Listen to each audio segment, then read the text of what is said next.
जी हाँ दोस्तों, आज की इस वीडियो में हम लोग देखने वाले हैं टॉप 30 एमसीक्यू क्वेश्चन जो एक एक नंबर की दृष्टि से मोस्ट इंपॉर्टेंट है। और ये सब जितने भी क्वेश्चन है ना, वो आपके सिलेबस में जो जो टॉपिक्स है सब उसी से लिया गया, इधर उधर का एक भी क्वेश्चन नहीं है। ठीक है, तो चलिए दोस्तों हम शुरुआत करते हैं। सबसे पहला क्वेश्चन है, युवा तुर्क आंदोलन की शुरुआत मुख्य रूप से किस वर्ष हुई थी? तो इसका राइट आंसर होगा 1908। ठीक है दोस्तों, 1908। क्वेश्चन नंबर दूसरा की ओर बढ़ते हैं। हमारा जो क्वेश्चन नंबर दूसरा वो है, युवा तुर्क आंदोलन का मुख्य उद्देश्य क्या था? तो इसका मुख्य उद्देश्य था तुर्की में संवैधानिक सरकार की स्थापना और सुधार करना, यानी तुर्की में सरकार की स्थापना करना और सुधार करना, ये आपको ध्यान रखना है। क्वेश्चन नंबर तीसरा, आधुनिक तुर्की का निर्माता किसे कहा जाता है? तो मुस्तफ़ा कमाल पाशा को। उसके बाद क्वेश्चन नंबर 4 है कि मुस्तफ़ा कमाल पाशा को अता तुर्क का उपाधि जो है वो दी गई थी, इसका क्या अर्थ है? तो इसका अर्थ है तुर्कों का पिता। क्या अर्थ है इसका? तुर्कों का पिता।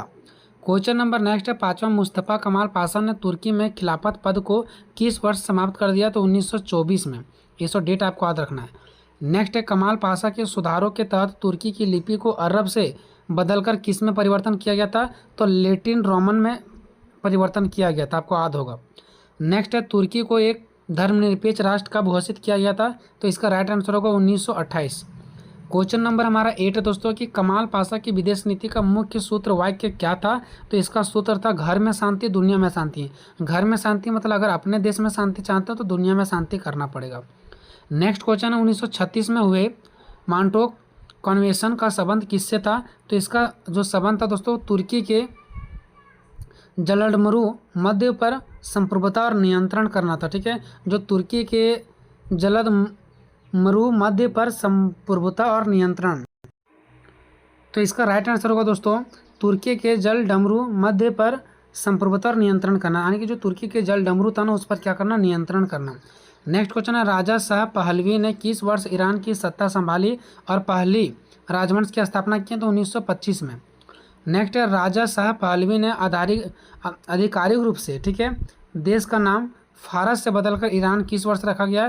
तो 1935 में।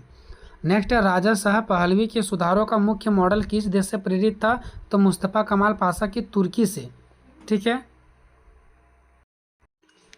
नेक्स्ट क्वेश्चन नंबर 13 दोस्तों कि ईरान के आधुनिकीकरण के लिए राजा शाह ने किस प्रसिद्ध रेलवे लाइन का निर्माण करवाया था? तो इसका राइट आंसर होगा दोस्तों आप लोगों का ट्रांस ईरानी रेलवे। ठीक है। नेक्स्ट क्वेश्चन नंबर 14, प्रथम विश्व युद्ध के बाद मैंडेट प्रणाली की शुरुआत किस अंतर्राष्ट्रीय संस्था द्वारा की गई थी? तो इसका राइट आंसर होगा राष्ट्रसंघ, option number B. Question number next दोस्तों 15 कि सैन्य रोमो सम्मेलन के तहत इराक का मैंडेट, जिसको संरक्षण भी कहा जाता है, ठीक है, किस देश को सौंपा गया? तो ये राइट आंसर होगा इसका ब्रिटेन। नेक्स्ट है कि ब्रिटेन मैंडेट के खिलाफ इराक में महान विद्रोह किस वर्ष हुआ था? 1920 में। क्वेश्चन नंबर नेक्स्ट 17, इराक को ब्रिटिश मैंडेट से पूर्ण स्वतंत्रता और राष्ट्रसंघ की सदस्यता किस वर्ष प्राप्त हुई? इराक को ब्रिटिश मैंडेट से पूर्ण स्वतंत्रता और राष्ट्रसंघ की सदस्यता किस वर्ष प्राप्त हुई? तो 1932। नेक्स्ट क्वेश्चन क्या है दोस्तों? तो हमारा नेक्स्ट क्वेश्चन है कि सीरिया और लेबनान पर मैंडेट संरक्षण शासन का अधिकार किस यूरोपीय शक्ति को मिला था? तो फ्रांस को मिला था। ठीक है।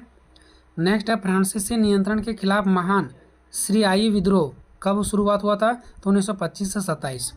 नेक्स्ट है, 1917 की वह कौन सी प्रसिद्ध घोषणा है जिसने फिलिस्तीन में एक यहूदी राष्ट्र गृह की स्थापना का समर्थन किया गया था? तो इसका था बाल्फोर घोषणा। नेक्स्ट है हमारा, यहूदी राष्ट्रवाद के आंदोलन को किस नाम से जाना जाता है जिसका उद्देश्य यहूदियों के लिए एक स्वतंत्र देश बनाना था? तो इसका राइट आंसर दोस्तों सियोनवाद। नेक्स्ट आपका, फिलिस्तीन में ब्रिटिश मैंडेट की अवधि क्या थी? तो 20 से 48, यानी कि 1920 से 1948। नेक्स्ट है, संयुक्त राष्ट्र संघ ने फिलिस्तीन के विभाजन की योजना किस वर्ष पारित किए थे? तो 1947 में। नेक्स्ट क्वेश्चन नंबर 24, आधुनिक इजराइल राज्य की स्थापना किस तिथि को हुई थी? तो 14 मई 1948 को। 25 नंबर है, इजराइल के प्रथम प्रधानमंत्री कौन बने थे? तो डेविड बेन गुरियन। 26, प्रथम अरब इजराइल युद्ध किस वर्ष लड़ा गया था? 1948। 27, आधुनिक सऊदी अरब साम्राज्य के संस्थापक कौन थे? तो अब्दुल अजीज इब्न सऊद। ठीक है। 28, इब्न सऊद ने किस वर्ष रियाद पर दोबारा नियंत्रण प्राप्त कर सऊद राजवंश के उत्थान की शुरुआत की? 1902। नेक्स्ट है आधिकारिक तौर पर सऊदी अरब साम्राज्य की स्थापना और एकीकरण की घोषणा किस वर्ष हुआ? तो 1932। नेक्स्ट और लास्ट क्वेश्चन है सऊदी अरब के इतिहास और अर्थव्यवस्था को पूरी तरह बदलने वाली घटना, वहाँ भारी मात्रा में व्यावसायिक तेल की खोज किस वर्ष की गई थी? तो 1938 में। ठीक है दोस्तों, इतना बड़ा क्वेश्चन है, हो सकता है एग्जाम में यही क्वेश्चन को छोटा भी करके दिया जा सकता है।